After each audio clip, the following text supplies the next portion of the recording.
വിഭാര്യനും മുൻ police ഓഫീസറുമായ Oscar ഫിലാഡൽഫയെ ചിവിൻകോയ് നഗരത്തിന്റെ San കയറ്റനോയുടെ പള്ളി വികാരിയായി നിയമിച്ച് അർജന്റീന ആർച്ച് ബിഷപ്പ് ജോർജ് ഷീനിങ്. മുൻ പോലീസ് ഓഫീസറായിരുന്ന ഫാദർ ഓസ്കാർ കഴിഞ്ഞ ഡിസംബറിലാണ് വൈദികനായത്.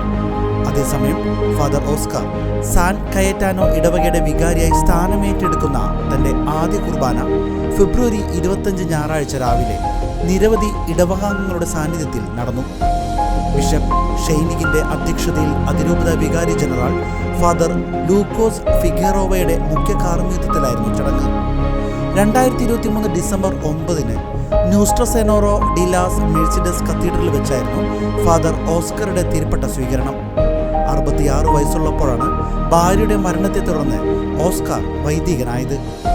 66 വയസ്സുള്ള വ്യക്തി അയാളുടെ ജീവിതത്തിന്റെ ഭൂരിഭാഗവും ഒരു ഭർത്താവായി ജീവിച്ചതിനു ശേഷം വൈദികനാകുമ്പോൾ അദ്ദേഹത്തിന്റെ ജീവിതാനുഭവം ഇടവകയിൽ തന്റെ ശുശ്രൂഷ പരിപൂർണതയിൽ നിർവഹിക്കുവാൻ സഹായിക്കുമെന്നാണ് ഇടവകയുടെ വികാരിയായി സ്ഥാനമേറ്റെടുക്കുന്ന ചടങ്ങിൽ ബിഷപ്പ് ഷീനിങ് പറഞ്ഞത്.